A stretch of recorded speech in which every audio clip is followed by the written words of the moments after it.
All right, and so here's two examples of crepe myrtles that we topped back in May or June. It's a little windy, so sorry if you can't hear me, but this is why we don't top them.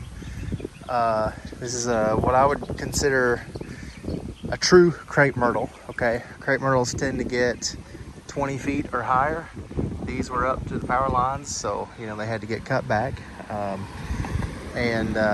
this is why we never want to top crepe myrtles, and we want to make sure we plant them, either plant the right variety or plant them in the right spot. Okay, so this is what I would consider a true crepe myrtle. Full height, 20 feet tall, 30 feet tall, however big it gets. They've got the huge trunks on them. You can see that here. I mean, that thing is massive, it's huge. But you see all this growth on the bottom that wasn't here before we topped it. Okay, and that's the big issue with topping a crepe myrtle, is all the beautiful growth up top that puts on those blooms. It gets shifted down to the bottom of the plant. And this is particularly true for these 20-foot variety crepe myrtles. If you don't top them, that growth will stay off of the bottom, and you'll just have this really nice vase-like appearance on the trunk of the plant. Now this one it was massive, it was huge, and now cutting it in not quite half but close to half, you can see it's almost like a giant bush now, right?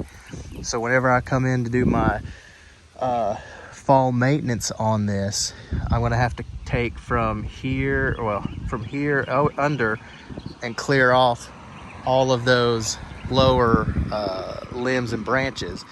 Now the issue is I'm gonna have to do that all the time because those will grow back within a week. Okay, crepe myrtles are extremely prolific and hardy. They're gonna grow extremely fast, and these bottom branches are no exception. Once they start, this is how this tree is going to look forever, and the one behind it over there, that's how they're going to look forever. Okay, now another issue with topping crepe myrtles, if we go out here to the lawn and we're walking quite a bit away, you can see these are crepe myrtle shoots, and they go all throughout the lawn here. And there's even some out by the road that you can see there. And that is another issue when you top a crepe myrtle, okay? That happens regardless with these larger variety of crepe myrtle, but it's extremely prominent when you're topping them. These things, again, they want to grow, and they will grow. And they're gonna send shoots out hundreds and hundreds of feet to try and continue growing. So yeah, don't top a crepe myrtle, because you can reduce a lot of these issues and a lot of this maintenance. Okay, because this super low maintenance tree is now going to be an extremely high maintenance tree, because you can see it's almost taken over the parking lot now.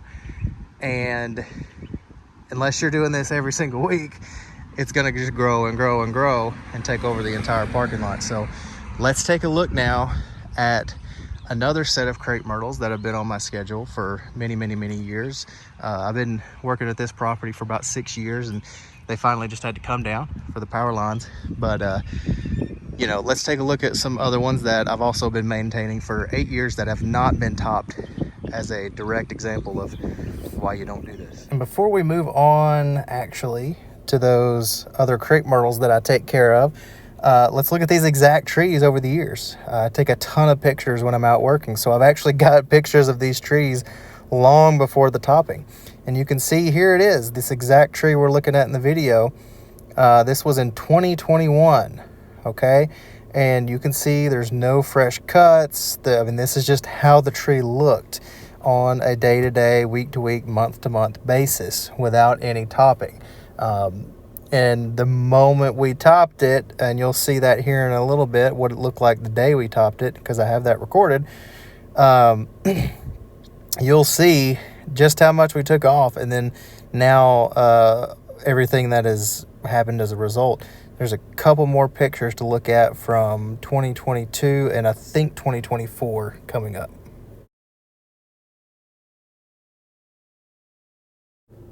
And this is that same tree, I want to say in the either fall, I think the fall of 2023. Again, you know, clean, clear trunk, looks fine.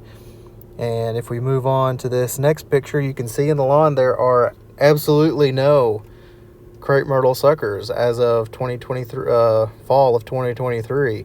So again, when you top, you exacerbate all of these issues to an extreme because these trees want to grow. And this is from a hedge trimming video where, you know, I hadn't trimmed yet. I was doing my before walkthrough, and you can see the tree here has no suckers. It hasn't been touched. The old bark stuff is still sitting there. Hadn't cleaned it out at all yet. That's just how the tree was before topping. And here you can see the tree itself, how much material we're actually taking off. And then you can see in the trailer just how much material we actually removed from the tree. All right, and so here's a property that I've also had for about 8 years or so, 9 years, and I've never topped the crepe myrtles. Okay, and I haven't touched these. I just pulled up, and you can see on the trunks, this is all that grows around it, right? There are some suckers. That's going to happen no matter what. And look, there's no fresh cuts. Okay, so you know I'm not cheesing the video or anything. And the trunk is smooth and it's fine. And look, all 3 of them, 3 for 3. There's not a ton of growth. I have not cut these this year at all. Okay. Now these crepe myrtles, they do struggle because this planting spot is way too small for a tree, especially a crepe myrtle.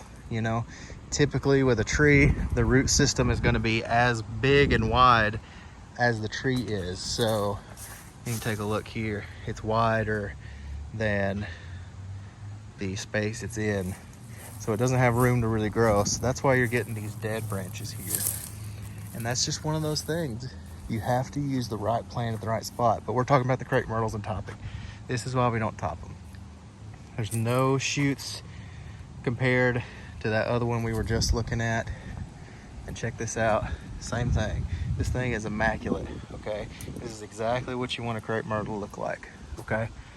And that is after 8 years of maintenance, you have a perfectly fine looking crepe myrtle. And you can tell it's been topped in the past, okay? But that's how long it takes to repair, okay? This has been years and years and years in the making. But this is why we don't top crepe myrtles, okay? Totally untouched. This is just pulling up. And if you don't top a crepe myrtle, it becomes a low maintenance shrub. If you're gonna top it every year and get all those suckers down at the bottom, like you've seen on that other one, well then you turn this, touch it once a year, clean it up once a year tree into a constant battle of trimming around the base. Don't top your crepe myrtles. All right, I got over to the other side of the property and I forgot these crepe myrtles were here. And same thing. Yes, they're tall, okay? Yes, they're close to the building. That's another instance of maybe they weren't planted in a great spot, but here's the deal. There's no suckers. And let's just get in here. There's no fresh cuts or anything like that. Going all the way around. I'm not cheesing the video. That's the only thing growing out right there. And I'll probably lop that whole limb off when I trim it this year, in the next couple weeks. So basically, the maintenance on my crepe myrtles here, okay, I'm going to be making like 3 or 4 cuts per tree, whereas the maintenance on that other crepe myrtle at that other property, I'm going to be making like 40 or 50 cuts on each individual crepe myrtle. Don't top your crepe myrtle.